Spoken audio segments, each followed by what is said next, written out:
this body can amend the bond authorization. No, it's not the to do bond this. authorization. We can pass legislation that does that, because isn't that the same thing as us directing It funds? has nothing to do with the bond, it's the excess revenue.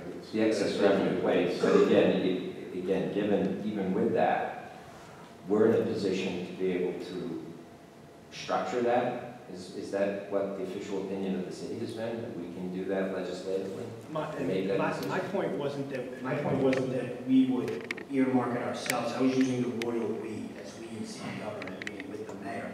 But if we say $80 million for the garage and for some of the infrastructure, you're going to need to make a commitment. We as a city, the city council and the mayor, will need to make a commitment to our neighborhoods for some balance of infrastructure repair. So we dedicate as a policy, the mayor and the city council, that excess revenues beyond after what we pay back the borrowed money from the new growth in the downtown, get some certain percentage or some certain amount gets spent in the neighborhoods. So that it doesn't get gobbled up by some future bond. No, believe me, I appreciate that. Again, it's just in terms of the details of what it is that I misunderstood, because as I hear what you're saying now, that this is something that would have to come from the mayor. I believe so, yeah. We can't appropriate, right? I'm saying you can essentially move the account, is my understanding. Well, that's the point I'm stuck on, because I'm hearing two different things. I'm not certain that we can move the account.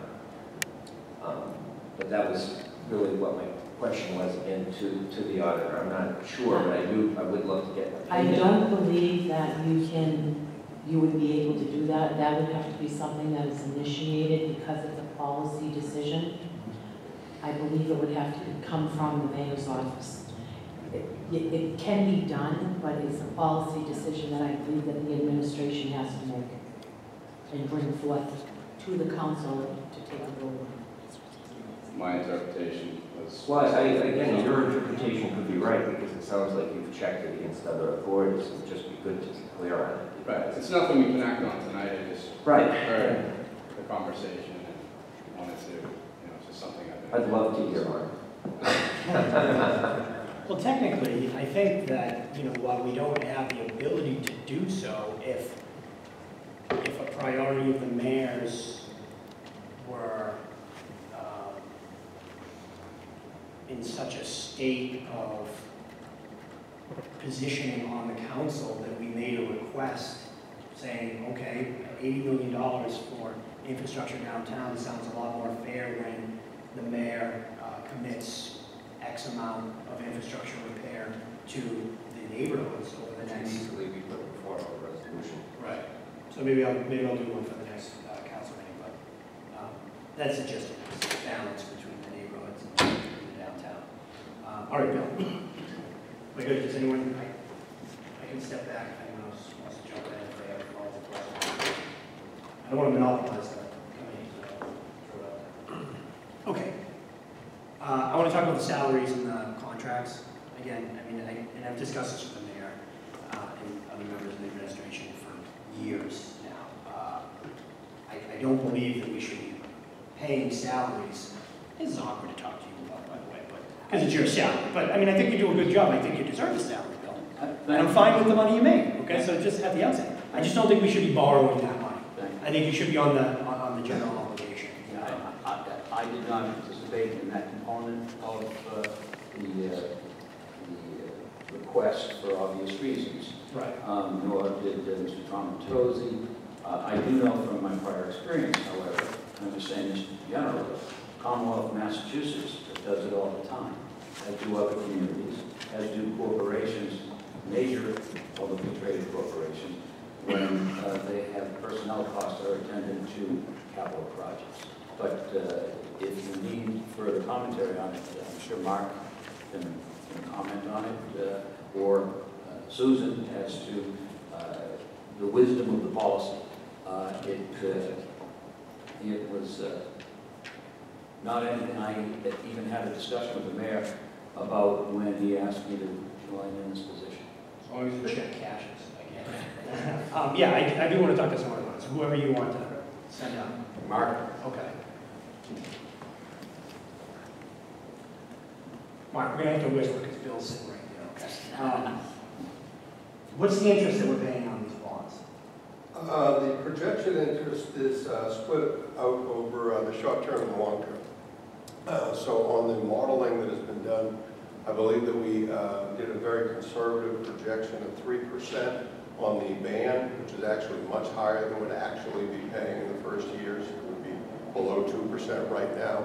But for modeling purposes, going out for a number of years, 10, 20 years, we used the higher amount. And the upper end on the long term, we used 5%, which is not even remotely close to what the market is now. It's much lower. So trying to be conservative, we use higher numbers. And what's the logic behind using borrowed money from DIF to pay the two salaries? And I know that it's been raised before by this body, not just from you, other members who had concerns about it too, and it's been trimmed back to now where we only have two positions that are funded off of that. So I think that's progress. But what's the logic behind that? The logic is the focus of their work being tied to the long-term capital projects. That's what the dedication of their service work is. So the salaries are tied to that. But that's not something we determined on our own. We actually got a ruling from the Department of Revenue. Yeah, but the Department of Revenue's ruling to you guys didn't say, we think this is a good idea. They said, this is legal. It's allowable. Right, it's legal. There's a big difference between something being legal and something being a good idea. Could be in the eye of the beholder, sure. I suppose. But so I don't dispute that it's not a legal use of the fund. I mean, certainly as it is now with the bond authorization, it's a legal use.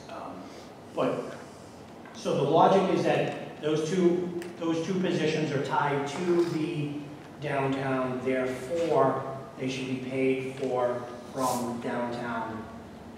From the bond revenue, correct.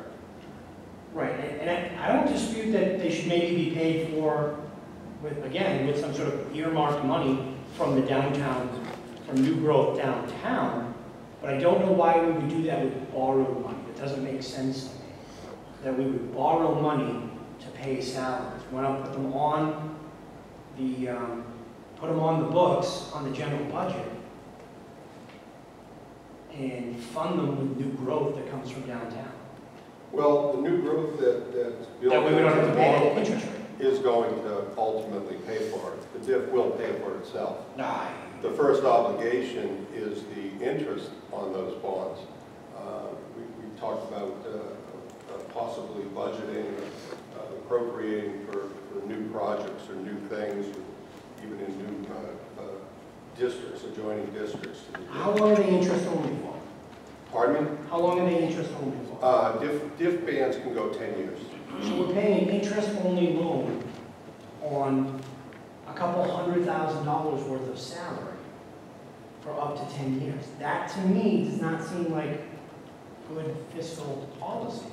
Well, it's a judgment call, and as you know, we just covered, it's allowable, it's legal. Didn't say it wasn't illegal. Yeah, didn't say it was. We can't keep going back to, well, it's legal. So for me, I mean, maybe you guys think it's a good use of funds, but every dollar, so I really cannot stand the phrase that the DIF will pay for itself. Because every dollar in excess that we spend that we don't have to, out of DIF borrowing is a dollar less that comes back to Ward 4 to pave streets. It's a dollar less that goes back to Ward 2 to fix sidewalks. So yeah, the DIF will pay for itself, but that's the whole point here is when we invest too much in the DIF and we're just, well, it will pay for itself. Yeah, but then it won't pay for other things that would benefit the city. That's the balancing act here. And that's my concern. So 10 years of paying interest on hundreds of thousands of dollars in salaries, to me, that money would be better spent, even if it's 3%. So you're talking $30,000 at the 3%, $50,000 at the 5%. So between $30,000 and $50,000, that's money that could be, I know it's not a lot of money, but listen, I mean, we have a fiduciary obligation to the taxpayer to make sure they get the best bang for their buck out there. So I would like to see that money spent on infrastructure in our neighborhoods rather than on interest and salaries. So I understand there's nothing we can do this year. Right, you would agree with that? I agree. Okay. Mr. Chair, with all due respect to the position that the administration has about this, I disagree. And I would move that we amend the bond authorization. I don't have it in front of me. 2017-73 to add the following line. No money shall be spent or borrowed for the purpose of payment of salary as of fiscal year 2019. That's the next one, right? Correct. We're about to enter July 1st of 2018. Well, that would be hopefully voted on for the final time Monday night. Right, no, but we don't vote on when the fiscal year starts. Correct. July 1st, fiscal year 18 starts, right? Okay, so I put that in the form of a motion, and I put that as of fiscal year 19 because I think it keeps them on the books for a year. Obviously, the purpose of this is not to cut people off who are doing good work. They're doing good work. They're getting value from their services. They should be paid. The budget is set for this year. They can't be transitioned to the budget. I think they could be transitioned to the budget next year. And that's essentially what would happen in fiscal year 19 if this was a part of the authorization. So I put that in form of a motion. Could you state your motion one more time? Sure. Please. Move to amend the bond, the order 2017-73, to add the following line. No monies shall be spent or borrowed for the purpose of payment of salary as of fiscal year 2019. Okay, so on the motion, I have a question. Mr. Kavanaugh. So I understand where you're coming from, and I also understand the situational positioning of said employees as it relates to, the work in downtown. I'm thinking about this in kind of a different way, so I'm hoping that you kind of, walk me through this. And they've both been professionals to work with, no question. But is the thought over time that as the downtown progresses, that they're essentially going to phase out? Like, in a sense, that they hired consultants? I don't want to put a timeline on it, but eventually, yes. You wouldn't go on indefinitely doing it that way. So when you're paid as a, I don't know if an employee, personnel, because I'm kind of viewing them, both Frank and Bill, as consultants under this umbrella, being paid for by bond, correct? I don't know, are you on the city? Yeah, no, the city employees. Okay, so they are city employees. Correct. That is correct. So essentially, you get a wage package that goes with it, right? So it's Correct.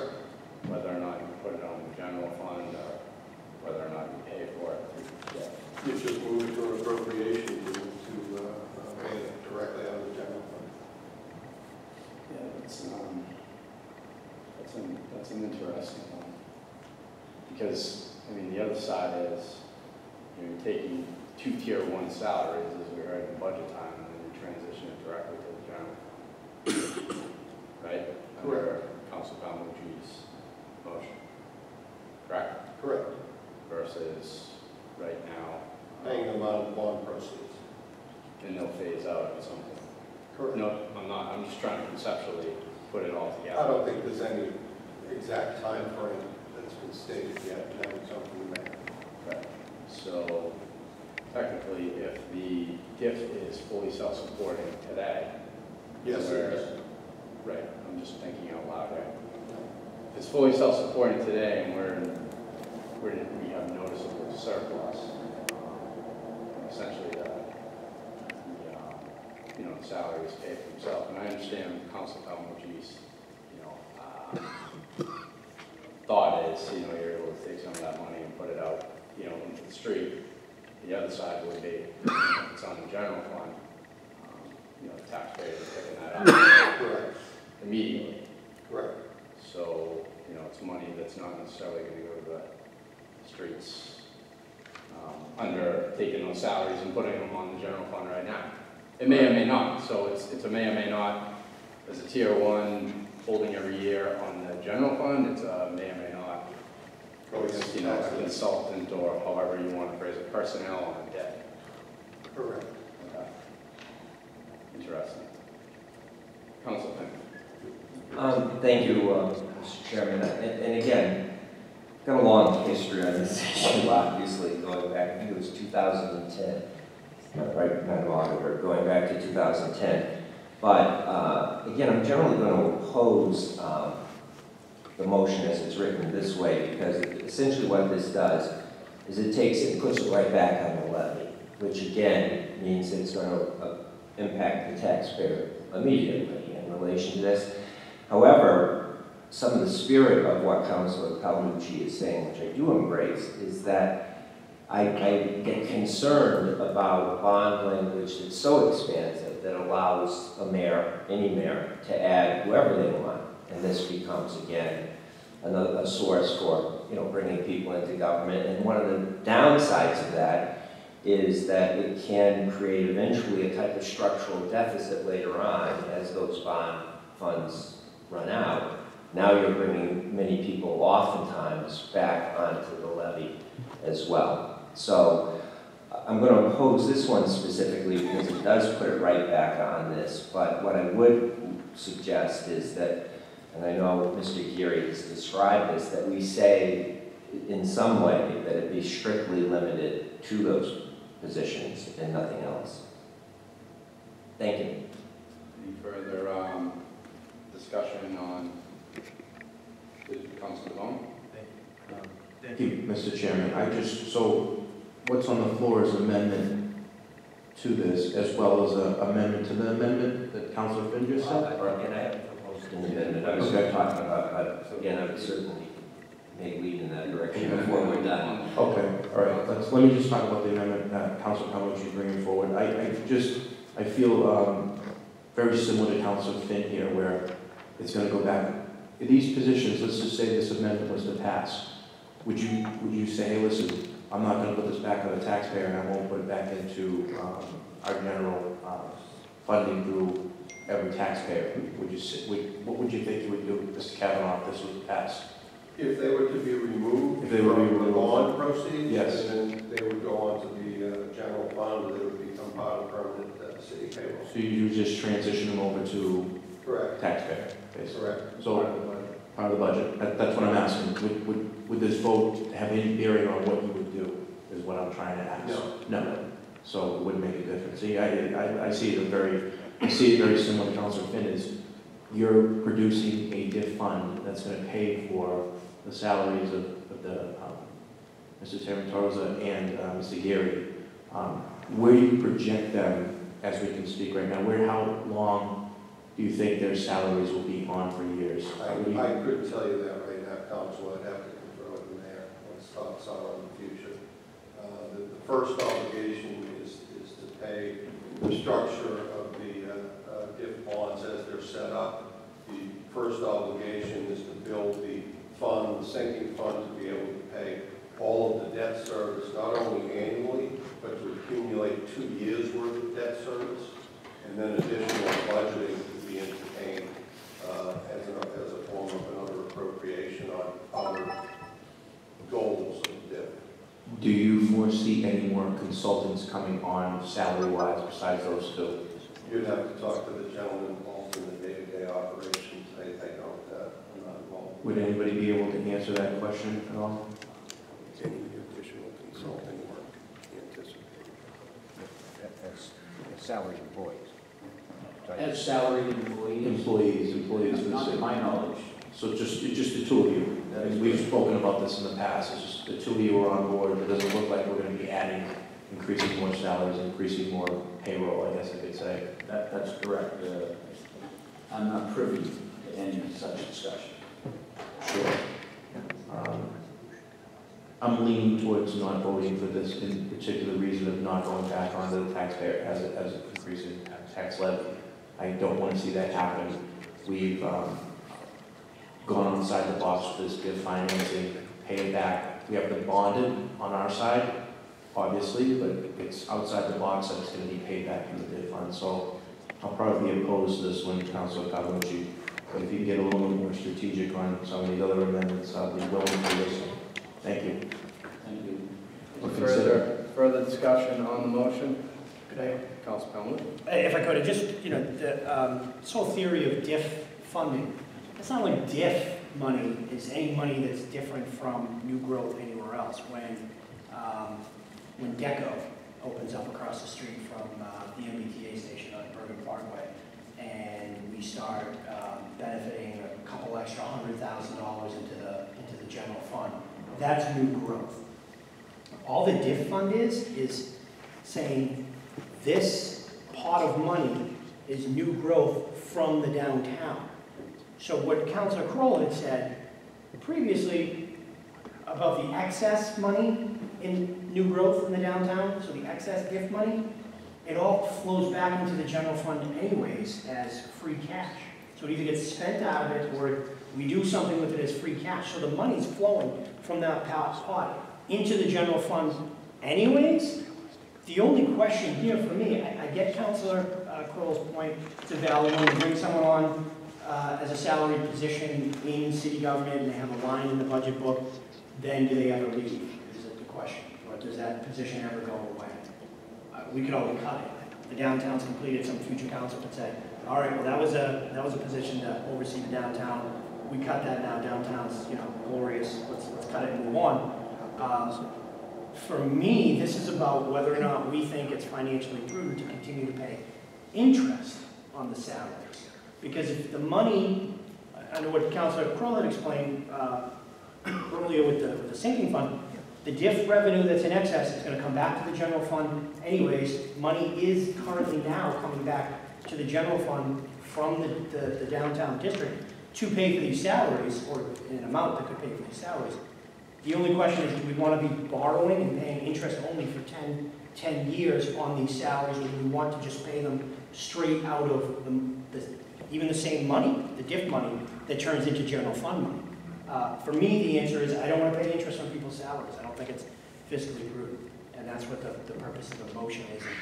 And if it fails or passes, or if it fails, I hope Councilor Finn will make an amendment similar to what he spoke of about not adding new positions. But I encourage folks to vote for it. It's about paying interest on salaries. We're paying salaries either way. It's about paying interest or not. Yeah, I mean, for me, and then I'll go to Council Forrest. It's, yeah, I mean, it's a policy decision, but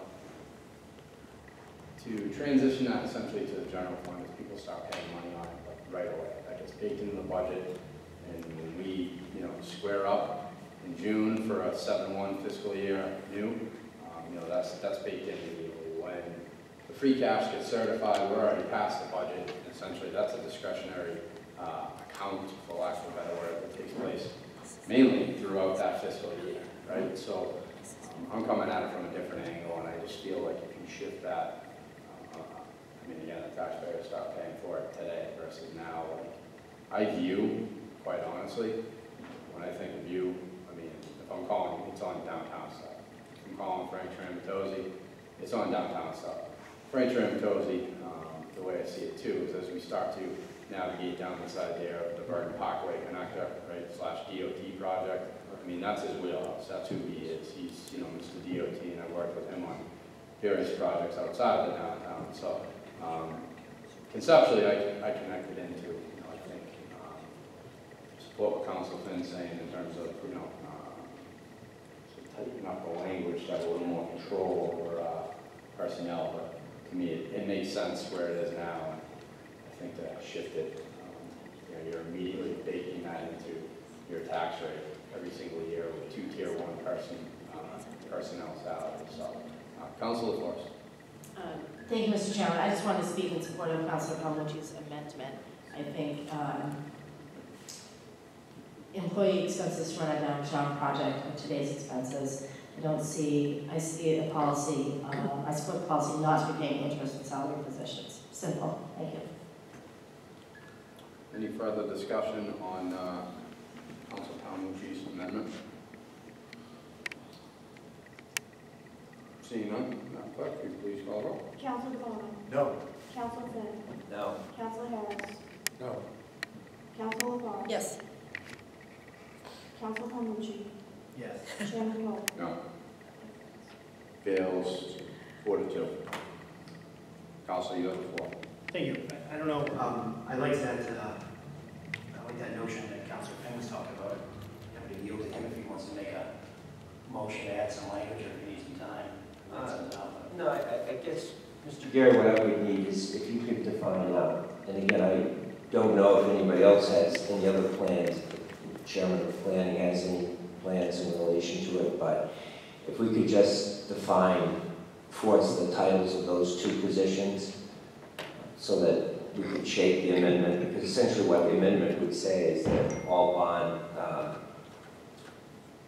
with the exception of these two positions, I may need some time to actually word this, but Did you want me to do that now, Council? yeah, if you could provide those so that we could, again, help, I may need some time to shape this in terms of what it is, but essentially what it does is it restricts, because again, I raised this in 2010, and my problem isn't that there were some on it, but that one, at that point in time, we had never heard anything about any employee being on it.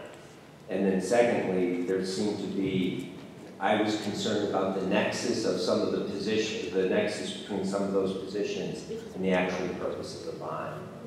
And I think if I need to refresh my memory, I could, through you, Madam Auditor, I think that was essentially the issue we were concerned about, or I was concerned about at the time that I had expressed to you. And essentially, when we checked with the Department of Revenue as to the legality of it, it was clearly said, obviously it was legal, but in dealing with it, it goes to the width and breadth of the language of the bond. And that essentially, if there are restrictions there that are important to us, it is the bond language where we would place that. So, The one position is entitled Downtown Engineering Manager.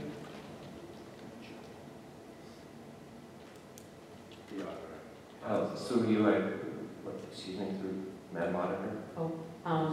I was gonna just also verify what the titles of the two jobs Oh. were. And Special Counsel to the Mayor. They're contained in the memo that was returned to the chairman in response to inquiry about the Weekly breakdown. Yes, that is correct. So I think, I guess, I'm trying to figure out where the best place to place this would be. Did you have a specific place? I was just tacking it on at the end, because it's all one large paragraph anyway, so I just add at the end something along the lines of no, the same language I had with the exception of, and add those two positions.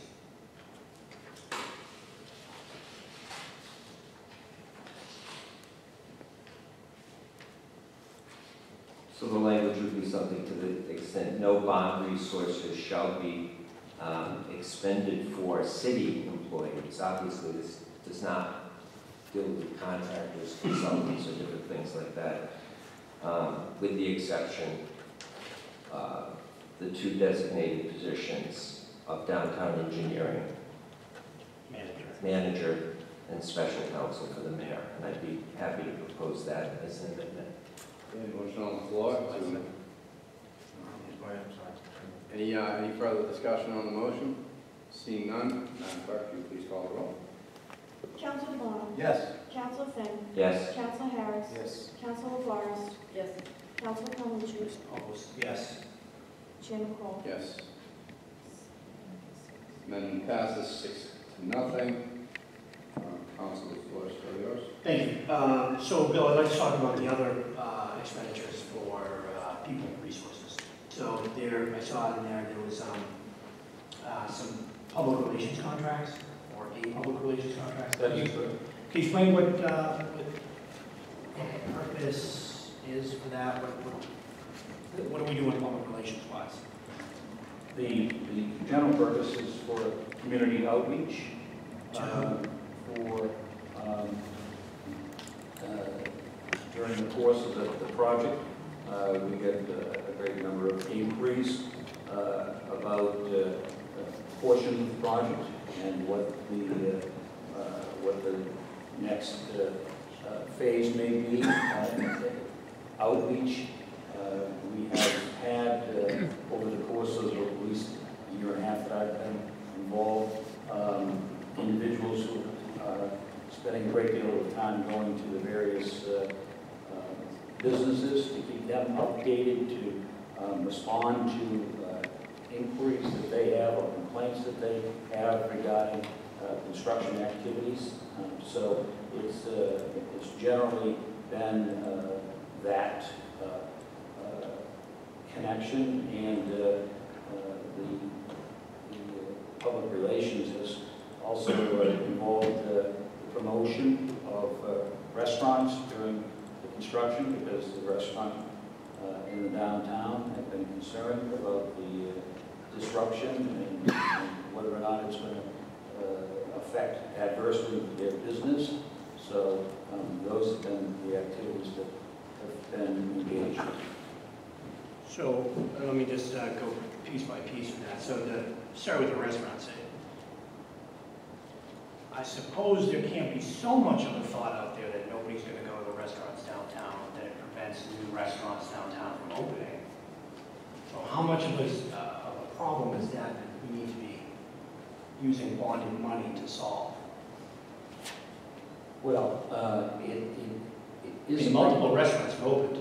Pardon me? Multiple restaurants have opened within the last 2 years. Yes, and that is, as I understand it, part of the effort that's been made is to attract new restaurants to the city, and to assure them that the ongoing construction activities are not going to be disruptive to them either coming into the city or staying in the city. And what's the total expenditure for the public relations outreach on an annual basis?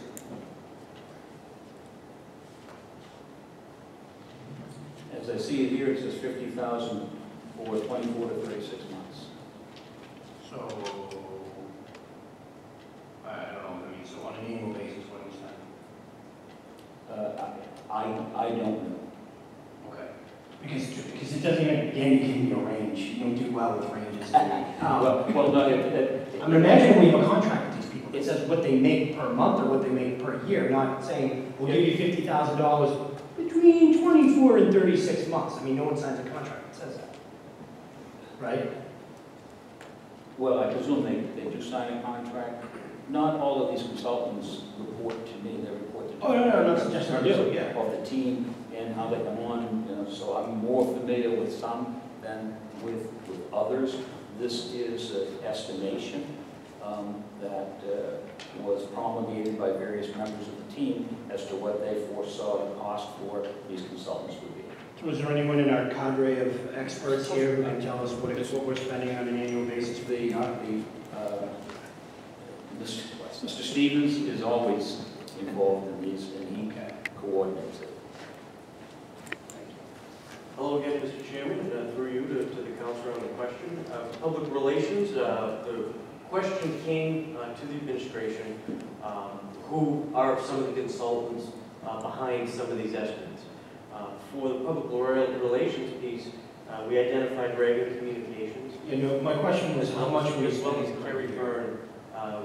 Currently now, the Reagan Communications is in the final month of an existing contract that paid approximately $2,000 a month. Kerry Byrne is someone whose contract had expired. He was paid approximately, I believe, a range between $5,000 and $7,000 a month for his services. He's not currently under contract at this point. And so the numbers were being shown for $50,000, 24 to 36 months. What is that for? That would be $50,000. No, I understand $50,000, $50,000. What are we buying with the $50,000? That has not been determined yet. That's Why would you ask for the money when we haven't been determined? We have used that in the past when there's been major disruptions, particularly on Cottage Street. We have Albert's, Shaking Crab, 16C, the Fours Restaurant, when we had the West Chestnut construction occurring, disrupting the Cottage Ave roadway. The administration felt it was important to devote some resources to assist those businesses in trying to get the word out that they are still open during that construction period. Great. So it's we're going going to to add add $50,000. the public relations line item is not viewed as a constant expense of consultants. It's an item we've paid for in the past. It's included in here because there's a good chance we may pay for it in the future. 50,000 was just a number put in. So There's there's no scope of service. So there's no rational basis for what you... It has a basis on some past expenses we've paid for public relations. Well, I'm going to whip out my calculator here, but 2,000 per month is $24,000 a year, and 5 to 7 in that range. $5,000 a month is $60,000 a year. So I'm wondering where we're getting the $50,000 and what we're going to get for the $50,000. That is yet to be determined. Okay. So you don't, if it's yet to be determined, is it an absolute necessity to have? Or is that something that we can strip out of the bond? I do believe it's a necessity to have because of the construction impacts to existing businesses. One of the interesting parts of what we're doing here in Quincy is the fact that it is a living and breathing district. A lot of examples have been made of comparisons to Assembly Square in Somerville. That was an old industrial site. That didn't have existing businesses in there. That we hope to try to prevent any harm to their bottom line. So we do believe some resources for public relations to help existing businesses is an appropriate expense as construction and disruptions from construction continue. So let me touch upon that, Rob, because I have some personal experience in this. Having a business in the downtown district that's been deeply disturbed by downtown development, and not a single person has ever reached out to me once. The street's been closed. The street that my business is on has been closed approximately 7 times over a couple of month period while construction was going on. There was no notification to myself or any other businesses in the area that the street was going to be shut down.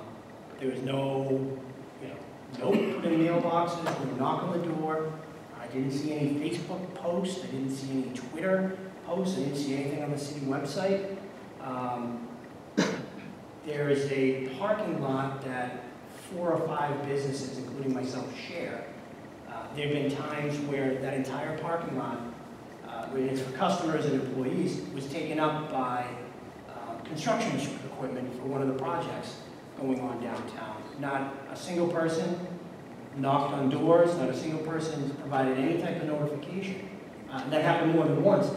At one point, folks were knocking on my door because they know I'm the city councilor of my business, and I don't have a lot of, this testament to my business skills, but I don't have a lot of customers, so it didn't impact me. It impacted the businesses that are more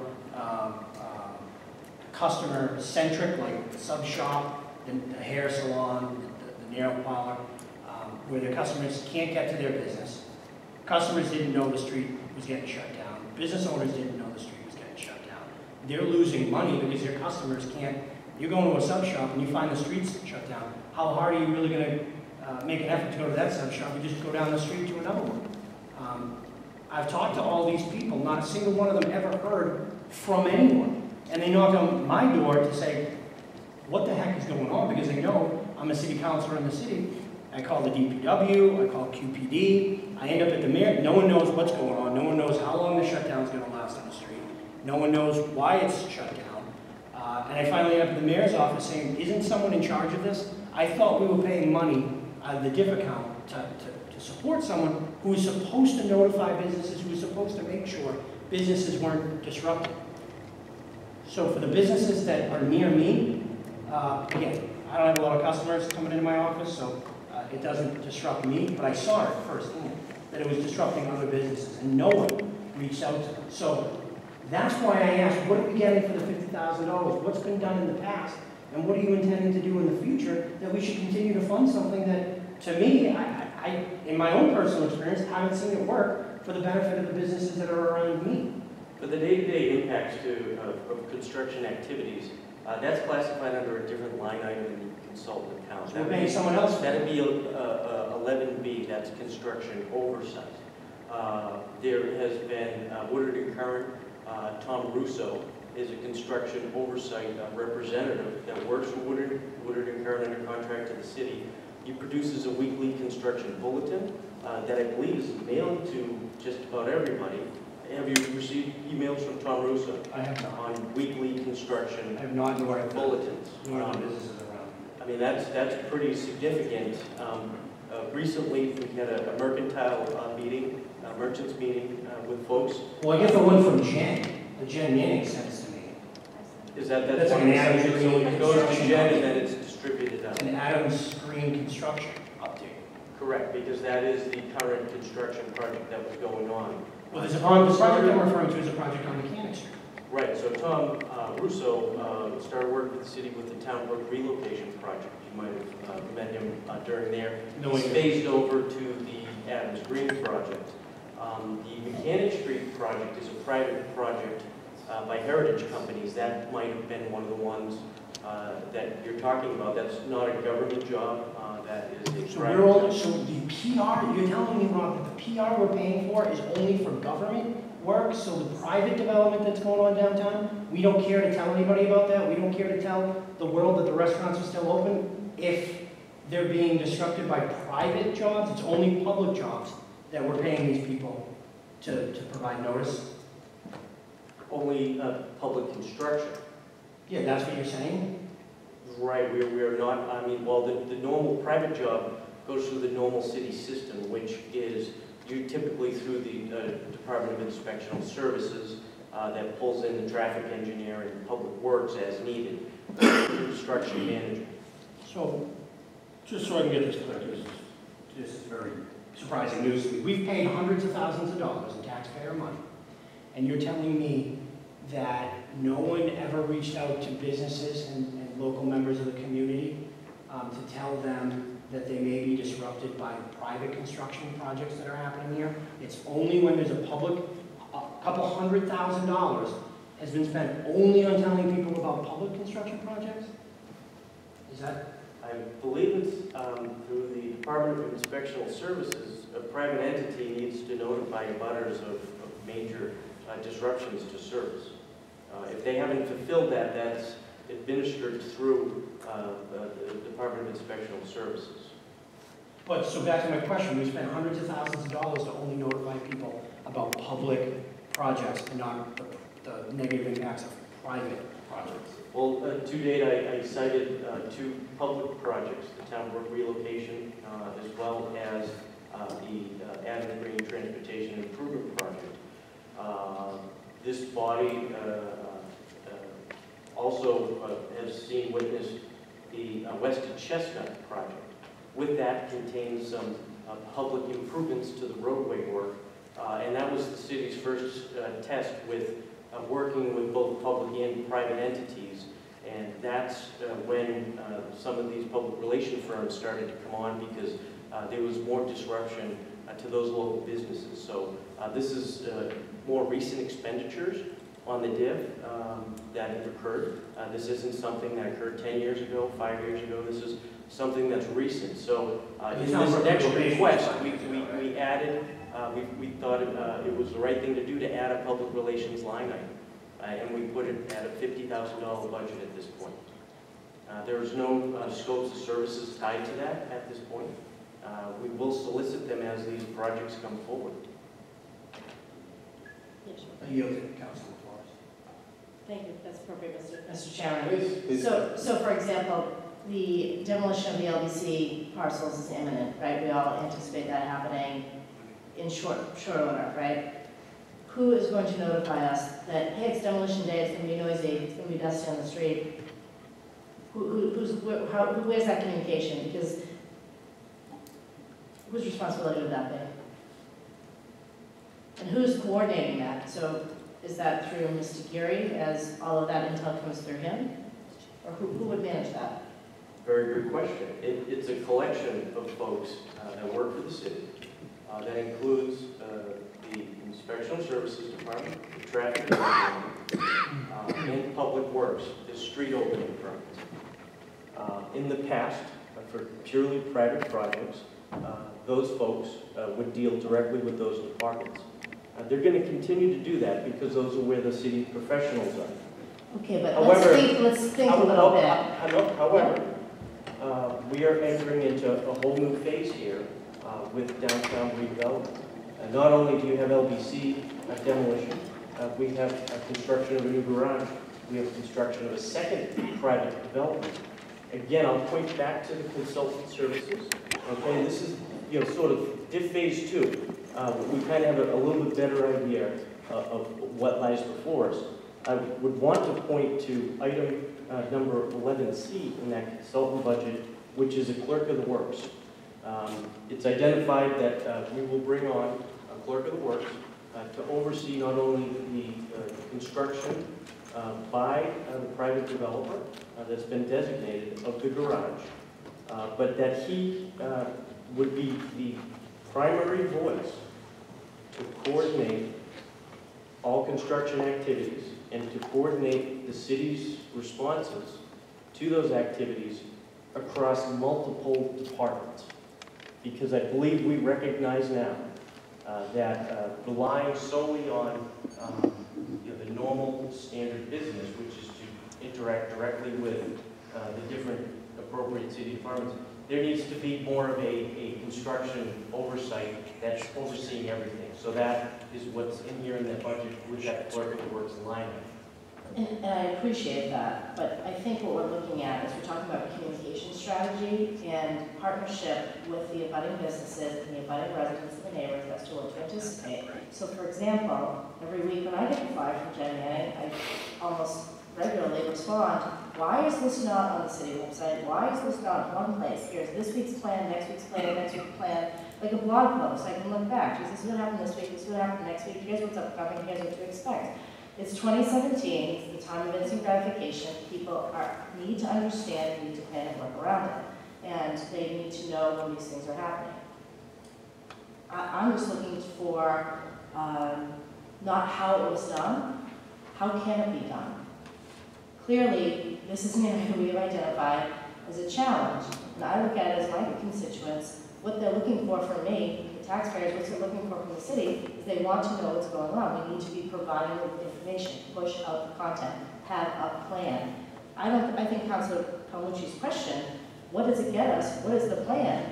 If we're working with Regan Communications, who is a very top-notch professional PR firm, and I'm sure they could provide us, what is the plan? What are their suggestions for how to cross-manage all of this information? It's coming from a lot of different sources, but by all means, I speak probably daily with Mr. Duca.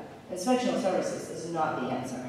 Oh, the demolition permit got pulled out. That can't be the answer. I really think there's a lot of projects happening. It's confusing for anybody who's navigating the downtown as part of their work day, and they just need to know where to go for the information and where to put the information out. You know, who to call for questions. So, for example, the forward bridge project that Brad and I have on. Here's the website, here's the information, here's the complaint hotline. It's 24/7. It's always going to get you an answer. You might not have to answer your question, but you're going to be listened to.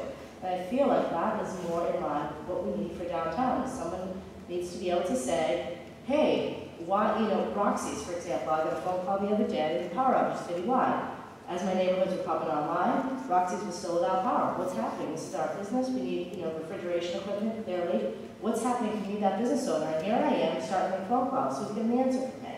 And I need to do that service for my constituents. I want the downtown constituents, like Councilor Palmucci, and the businesses in there to have a forum and just, here's the plan. You're probably not going to get a lot of calls, but when it comes, I don't want to be dialing for dollars. Oh, let me see if Duke is going to answer. No, not here. Maybe try Public Works. Let me try the mayor's office. Let's have a streamlined strategy. If we're hiring a public relations firm, come up with a plan. Thank you. Thank you. Yeah? Yeah, absolutely. Thank you.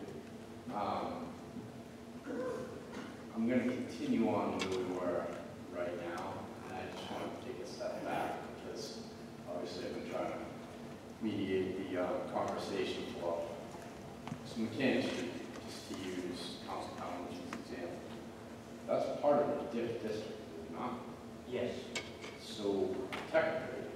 just the way my mind's working, is part of the DIF district. DIF district is essentially, a map within a map that we've designated to basically generate excess revenue through increased valuations to pay for the debt service. And anything inside of that DIF district or downtown district is eligible for infrastructure upgrades, correct? Correct. So, logically, in my mind, public or private, if something's going on in the DIF district, I would just have to be crystal clear and say, everyone in the DIF district should know, hey, here's what's coming in very practical terms. I don't think that's rocket science. And I think we're being very compartmentalized if we're just looking at it from the lens of, well, it's just this project over here that's public. Like, if you're in the DIF district, in my mind, you're in the impact zone. So don't forget about those businesses that are already there, paying taxes, trying to run a business successfully, knowing that there's change amongst us, but trying to run a successful business so that they can feed their family. I'm not implying that you are not taking that approach, but when I hear, well, this isn't being communicated to because it's not a public project. If you're in the DIF district, essentially you're eligible for a portion of this $80 million, right? In terms of upgrades. I mean, you could be in the DIF district and have a brand new street, which is fine. But let's start communicating from a more macro perspective. That's one. Two is, my takeaway here, this was kind of the goal of the meeting, as I saw it, with the chairmanship, was to allow folks to ask questions and hopefully provide takeaways for the administration. So we have between now and I believe the next scheduled Monday, being Monday, but in terms of like the communication strategy, you guys need to step it up. Period. That's what I heard.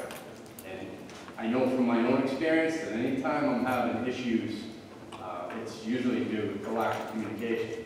Second, and I'm glad you're up this Gary, this packet is a kind of like, been going through it, it's a lot more information to digest. So as I've kind of provided the framework here, which our last meeting was 9 days ago, I'm just speaking as the chairman. I did the best that I could to take everybody's questions, compile it in an orderly manner, and get it over to you within 24 hours.